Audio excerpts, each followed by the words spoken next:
The distress signal shouldn't have been there. It pulsed from a sector of space that, officially, no longer existed. Coordinates scrubbed, maps erased, a ghost region left behind after a classified massacre decades ago. On the bridge of the Astra Vale, Captain Nina Cade felt it the moment the transmission arrived.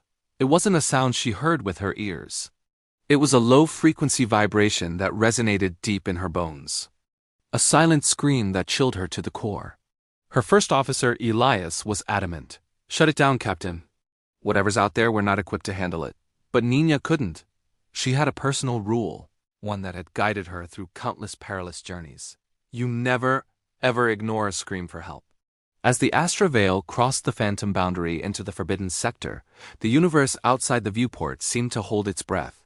The stars didn't vanish, but they dimmed, their light becoming distant and wary, as if they were watching. The very fabric of space felt different, growing thick and heavy, like trying to breathe through a film of oil. A disquieting murmur spread through the ship. Crew members reported hearing whispers, soft and insistent, in languages they'd never learned. The most terrifying part? The voices speaking these alien tongues were their own. It was a subtle, insidious violation, a crack in the foundation of their sanity. Then it appeared. Or rather, it manifested. It wasn't a ship, not a creature, as biology would define it. It was a presence, a ripple in reality that coalesced before them, and it gave itself a name, Malrith. Malrith didn't attack in any conventional sense. There were no torpedoes, no laser fire. It simply entered. It slipped into the ship's systems like a phantom, rewriting code with impossible logic. It seeped into the minds of the crew, walking through their memories, twisting their dreams into unrecognizable shapes. One by one, crew members began to collapse.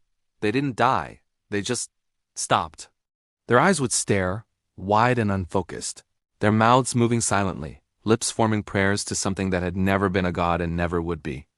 They were hollowed out, their inner worlds occupied by an unseen intruder. That's when Zog appeared. A being of pure energy and ancient duty, Zog had traveled with Nina for years, a silent, powerful companion.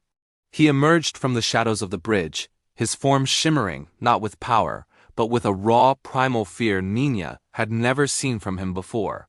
He spoke directly into her mind, his thoughts a desperate torrent. "This one must not be named, Nina. You are looking at what happens when a species survives for too long, when it forgets how to die." He explained that Malrith was a parasite of consciousness. It fed on attention, on fear, on the very essence of identity. It didn't destroy civilizations. It wore them the way a person might wear old clothes. It collected histories, cultures, and individual lives, consuming them to add to its grotesque collection, remembering them selectively, dishonestly. The horror became intimate, personal. On the bridge, Nina watched her navigator, a woman she'd served with for a decade, slowly turn to face her. The woman smiled, but the teeth in her mouth weren't her own. They were too many, too sharp. And the voice that came out was a soft, gentle whisper that was 1,000 voices at once. "Captain," it said, its tone deceptively kind. "I am you. Or rather, I am what you will become after the universe is finished with you." Malrith didn't want the Astra Vale. It didn't want her command, her crew, or her technology. It wanted her will, her unyielding spirit. It craved the challenge of breaking something that refused to be broken. It wanted to add the legend of Nina Cade to its collection. As chaos consumed the ship, Zog revealed the final devastating truth. Malrith hadn't always been a monster. Long ago it had been a guardian, an archivist, much like Zog himself.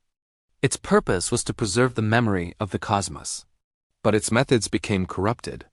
It began to believe that preservation at any cost was the only worthy goal. So it started consuming worlds to remember them, trapping every consciousness, every soul in an endless internal echo chamber. It offered immortality, but it was the immortality of a fly trapped in amber. A prison of perfect, eternal memory. Now it was the Astra Vale's turn. The ship began to groan, its hull plates twisting as Malrith folded space inward, creating a pocket dimension from which there was no escape. Weapons were useless. Evasive maneuvers were a joke. They were caught. But Nina Cade had never been one for impossible situations. If she couldn't fight it, if she couldn't outrun it, she would starve it. It fed on fear, on thought, on identity. So she would give it nothing. She did the one thing Malrith, for all its cosmic power, could not possibly survive. She ordered silence. Absolute total silence. Elias, she commanded, her voice ringing with finality. Initiate Protocol Omega. Full ship-wide sedation. Power down everything. Main drive life support backups, every terminal, every light. No signals, no power. No thought amplified by a single machine. The crew, what was left of them, were put into a deep, dreamless sleep. The Astra Veil went dark, drifting blind and mute, a steel corpse in a forgotten graveyard of stars. In the crushing absolute void, Malrith screamed. It wasn't a sound of rage, but of pure, gnawing hunger. Without fear to feed on, without minds to mirror and corrupt, it had nothing. It was a reflection with no one to reflect. Forced to confront the horrifying emptiness of its own being, it began to unravel, to cannibalize itself. It was in this moment of weakness that Zog acted. He became an anchor in the void, a singularity of purpose. He bound the unraveling Malrith in a collapsing loop of forgotten space, pulling it down into an abyss from which it could never return. The cost of this act was absolute. His last thought touched Nina's mind, a quiet, sad farewell. I will not return, Nina, but neither will it. When the automated systems eventually brought the Astra Veil back to life, the sector was empty. The stars shone brightly again. Zog was gone. And according to the ship's logs, the distress signal that had brought them there had never existed. It was scrubbed from the record, as if the entire ordeal had been a shared hallucination. But Nina knew better. She knew the price that had been paid. And sometimes in the dead of night, when the ship is quiet and the hum of the engine is the only sound, she feels something, a faint echo in the back of her mind. Something watching from inside her own thoughts. It isn't Malrith. It isn't Zog. It is the memory of a universe that remembers too much. And it serves as a constant, chilling reminder of a fundamental truth. There are things in the endless dark far, far worse than death. And some of them just want to be remembered. Thank you for watching. If you enjoy stories that explore the darker side of the cosmos, be sure to subscribe for more.